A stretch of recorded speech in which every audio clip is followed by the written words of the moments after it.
வணக்கம். இன்றைய செய்திகள். இலங்கை சிறையில் உள்ள மீனவர்கள் மற்றும் படகுகளை விடுவிக்க மத்திய மாநில அரசுகள் நடவடிக்கை எடுக்க வலியுறுத்தி ராமேஸ்வரத்தை அடுத்த தங்கச்சி மடத்தில் உள்ள மீனவர்கள் ரயில் மறியல் போராட்டத்தில் ஈடுபட்டனர். பதாகையை ஏந்தியவாறு பேரணியாக சென்று தண்டவாளத்தில் அமர்ந்து அவர்கள் போராட்டத்தில் ஈடுபட்டனர். போக்குவரத்து ஊழியர்கள் கைது செய்யப்பட்டது திமுக அரசின் தொழிலாளர் விரோத போக்கை காட்டுகிறது என்று அமமுக பொதுச் செயலாளர் டிடிவி தினகரன் கண்டனம் தெரிவித்துள்ளார். ஓய்வூதிய பண பலன்களை உடனடியாக வழங்குவதற்கு தேவையான நடவடிக்கைகளை மேற்கொள்ள வேண்டும் என்றும் டிடிவி தினகரன் தெரிவித்துள்ளார். மும்பையில் கனமழைக்கு இதுவரை 21 பேர் உயிரிழந்துள்ளனர். இன்று ஆரஞ்சு அலர்ட் எச்சரிக்கை விடப்பட்டுள்ளது. மும்பையில் 4வது நாளாக இடைவிடாத கனமழை பெய்து வருகிறது. தொடர்ந்து வரும் கனமழையால் போக்குவரத்து முடங்கி மக்களின் இயல்பு வாழ்க்கை முற்றிலும் முடங்கியுள்ளது. மும்பைக்கு இன்று ஆரஞ்சு அலர்ட் எச்சரிக்கை விடுத்துள்ள நிலையில் மழை மேலும் வலுத்து வருகிறது. தமிழக அரசின் உத்தரவாதத்துடன் 10,000 கோடி ரூபாய்க்கு கடன் பத்திரங்களை வெளியிட்டு காப்பீடு உள்ளிட்ட துறைகளைச் சேர்ந்த நிறுவனங்கள் வாயிலாக நிதி திரட்ட மின் வாரியம் முடிவு செய்துள்ளதாக கூறப்படுகிறது.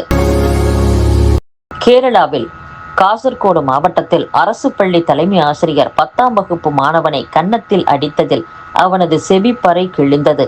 இதையடுத்து ஆசிரியர் மீது போலீசார் வழக்கு பதிவு செய்து விசாரணை மேற்கொண்டு வருகின்றனர். துணை குடியரசுத் தலைவர் தேர்தலில் இண்டி கூட்டணி வேட்பாளராக உச்சநீதிமன்ற முன்னாள் நீதிபதி பி சுதர்ஷன் ரெட்டி அறிவிக்கப்பட்டுள்ளார். ஒடிசாவில் பிஜு ஜனதா தள ராஜ்யசபா எம்பி சுலதா டியோவை பலாத்காரம் செய்து கொன்று விடுவேன் என மஹிந்திரா நிறுவன ஊழியர் சமூக வலைதளத்தில் மிரட்டல் விடுத்துள்ள சம்பவம் அதிர்ச்சியை ஏற்படுத்தியுள்ளது. இந்தியா சீனா இடையே கடந்த காலங்களில் நீடித்த முட்டுக்கட்டைகள் தற்போது நீங்கியிருப்பதாக சீன வெளியுறவுத்துறை அமைச்சர் வாங்கியை தெரிவித்துள்ளார். அதேபோல எல்லை பிரச்சினை தொடர்பான பேச்சு வெற்றியடைந்திருப்பதாக தேசிய பாதுகாப்பு ஆலோசகர் அஜித் தோவல் கூறியுள்ளார்.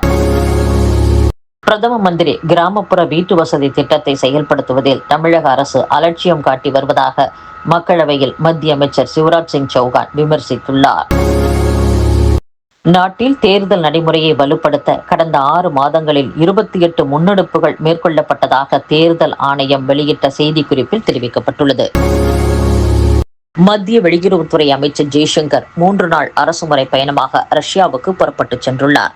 ரஷ்யாவிடமிருந்து கச்சா எண்ணெய் வாங்கியதற்காக இந்திய பொருட்களுக்கான இறக்குமதி வரியை அமெரிக்க அதிபர் டிரம்ப் 50% உயர்த்தி அறிவித்துள்ள நிலையில் ஜெய்சங்கரின் இந்த பயணம் முக்கியத்துவம் பெறுகிறது.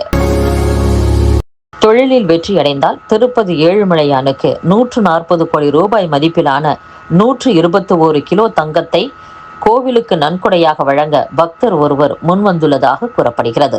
இத்துடன் செய்திகள் நிறைவடைகின்றன. மீண்டும் நாளை சந்திப்போம். வணக்கம்.